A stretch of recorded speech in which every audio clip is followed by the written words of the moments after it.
Hey everybody, in today's video we're going to be taking a look at the new 50mm F2.8 Micro.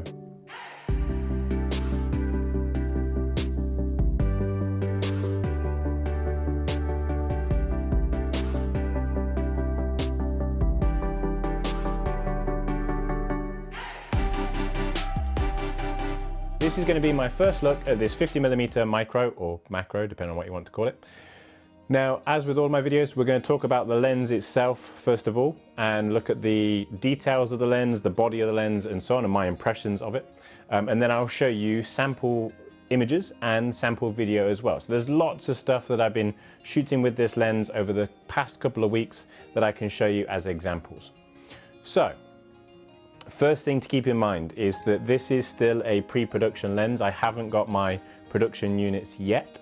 So everything that I'm showing you in this video is all based on this pre-production unit. Please do keep that in mind, that everything you're seeing is pre-production only. It is not a final production unit. So please do keep that in mind. So let's start by talking about the body, the shape, the size, the weight of this lens. So first of all, the biggest striking thing about this 50mm is it's small, light, and really easy to work with.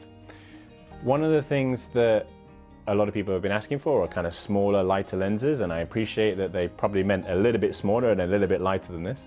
But this does go some way to giving a small, lightweight prime. It's a little bit smaller and a little bit lighter than the 50mm 1.8. But the key advantage is that this is a micro. This allows us to focus much closer. So the lens itself has a really nice big focusing ring, easy to shift, easy to change focus. And as you do focus this lens, the inner barrel will extend. So if you're using it in the normal focusing ranges, so say you're focusing on a subject that's say a meter away or further away, then the barrel does not extend. But as you get to the closer focusing distances, that's when that barrel starts to extend. As that barrel does extend, it will then give you your reproduction ratio, your closest focusing distances. It will show you at what point you're focusing as well as to where your subject is. Now that barrel will extend if you are auto-focusing or if you are manually focusing, but it will not extend if the lens is not powered, because obviously it is an electronic focusing system. It's not a mechanical focusing system. So by just twisting the barrel will not extend unless the lens is attached to a camera that is powered on, obviously. There is a new style of Nikon logo that's on the front of the lens as well. And then we also have the MC 50 F2.8. There's two switches on the side of the lens. We have the traditional autofocus and manual focusing switches.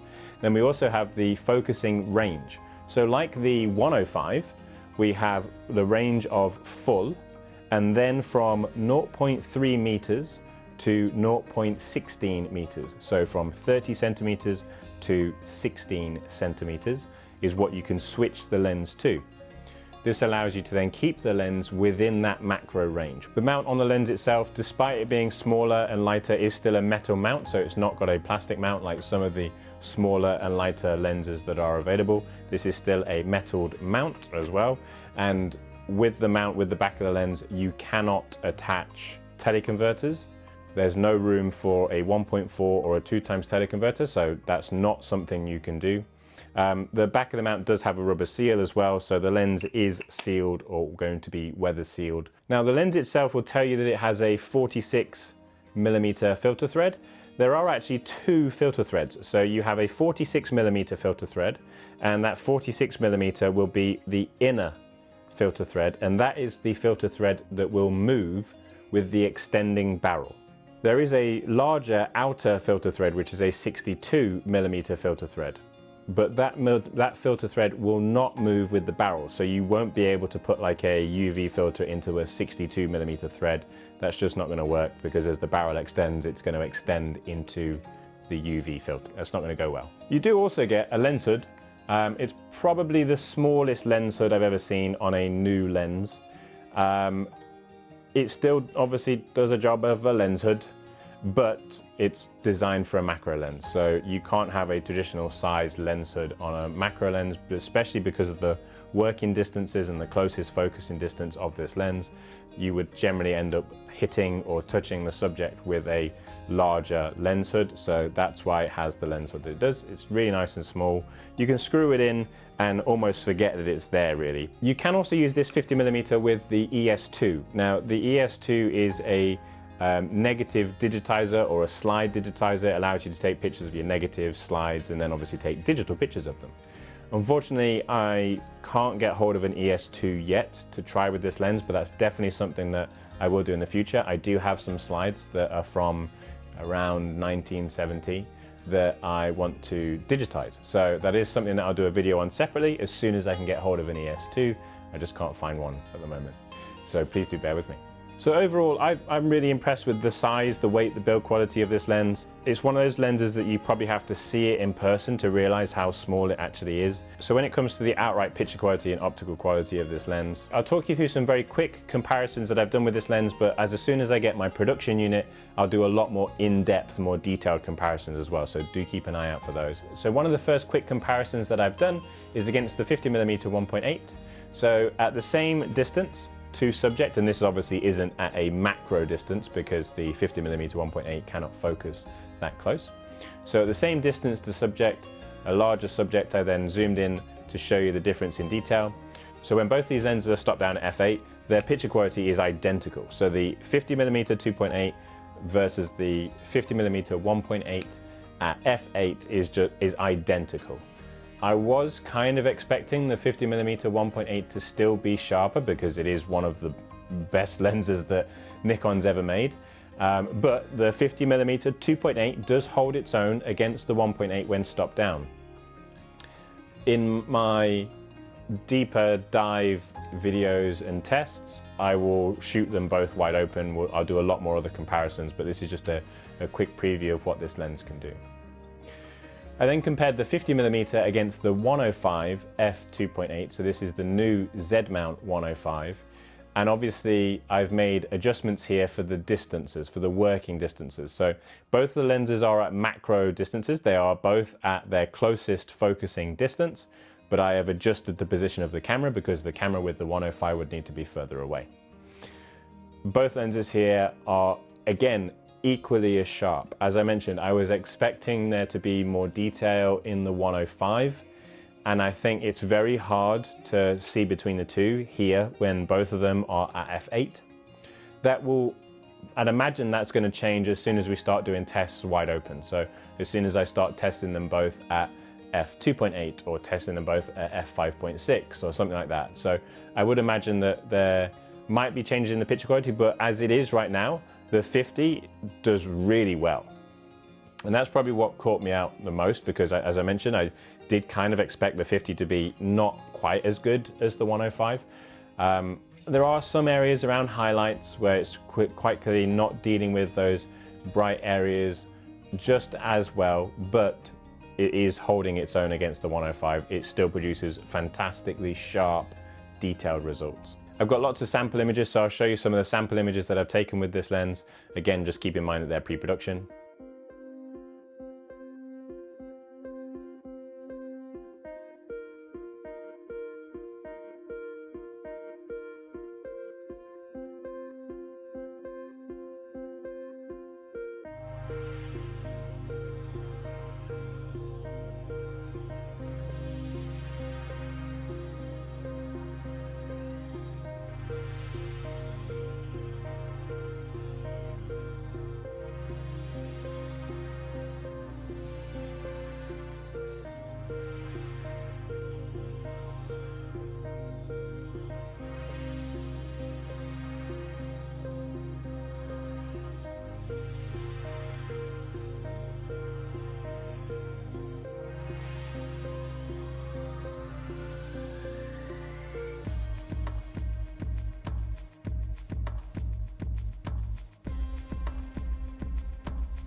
When it comes to focusing speed, so the shot that you're seeing here is the lens at its closest focusing distance and then focusing further away and then back to its closest focusing distance again.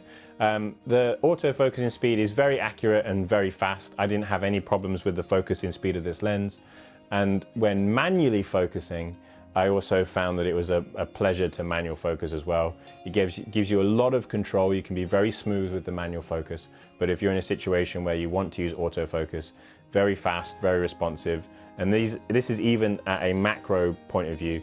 If you're using autofocus just for traditional stuff, then it's going to be a fast focusing lens as well. So there's not really any concerns that I had from a focusing point of view either around this lens. The 50mm, just like the 105, still breathes.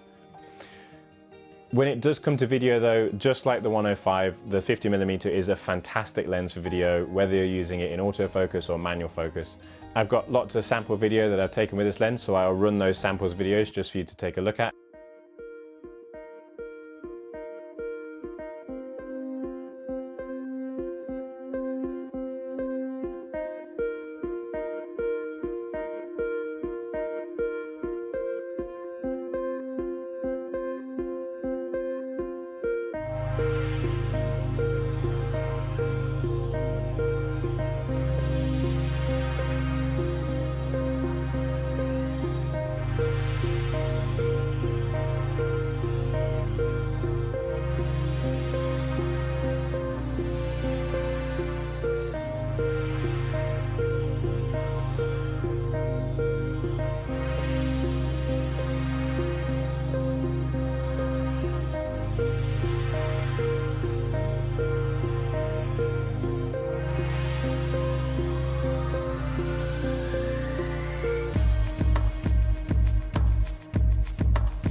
Okay, so all in all, I was actually really surprised by this lens. I didn't have a lot of high expectations because most of my high expectations were for the 105, which obviously it fulfilled a lot of those high expectations. It's a great macro lens.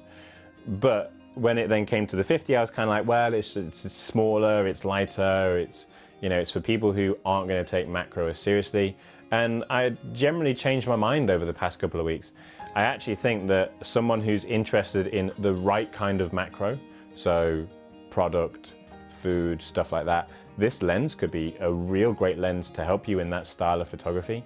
It's actually a lens that I would use a lot for close-up detail work of either product or jewelry and stuff like that. So I definitely think they'll find a place for this lens. It's also much easier for me to take with me. So if I'm ever doing a shoot for a client or anything where I might want to do macro, or I'm unsure if there is going to be any macro aspects, then I can just take this with me. If I use it, great. If I don't, then I've not really wasted too much space. Whereas the 105, if I've taken that with me, that does take up a little bit more space, a little bit more weight. I'd feel a little bit worse about not using that. So I think the 105 still has a really good place for the kind of the ultimate top of the range macro lens. And especially if you shoot insects and you need that further working distance, that's where that 105 comes in. But the 50 should not be written off. I think for most people, this could be a really, really useful lens, just as a traditional 50, and then also as a 50mm macro lens as well. So as soon as I get my production unit, I will do a lot more detailed videos around the 50 and the 105, hopefully helping you guys figure out which lens is going to be right for you and your style of photography. So one thing I would say as well is that over the past couple of months, where I've been shooting a lot of macro content for the 105, I was shooting that before it was announced, and the 50 as well in the recent weeks, I really enjoyed that. It really made me think that actually, you know what, I really enjoy macro photography way more than I thought I did. And it's kind of just, these lenses just kind of made that a little bit easier, I suppose. I never really got on with the F-mount 105. It's a great lens and I used it an awful lot up until pretty much my last video. And in fact, actually in my last video, every single close-up product shot that you saw was taken on the F-mount 105. So I used it a lot, but I never really used it out and about. I always used it for product and videos and stuff like that. So the fact that I forced myself to shoot some macro, I found that a really enjoyable experience, and I'm kind of glad that I've spent the time with these two macro lenses so far. I'll also spend a lot of time with them in the upcoming weeks as well. But yeah, I like them both, and I think they both have their merits. The biggest thing I would say, or the biggest takeaway, is that the 50mm really surprised me. So if you're on the fence between the two, don't instantly think that the 105 might be the best for you. So all in all, hopefully that's been worthwhile. Hopefully you've learned some new stuff about the 50 and just the macros in general from my previous macro 105 video. As always, if you do have any questions, then please do put them in the comments below. If you found this video useful, please do give it a thumbs up. It makes a huge difference to me. The likes and the views that we got on the 105 video were amazing. So thank you to everybody that liked that video. As always, thank you so much for watching. Goodbye.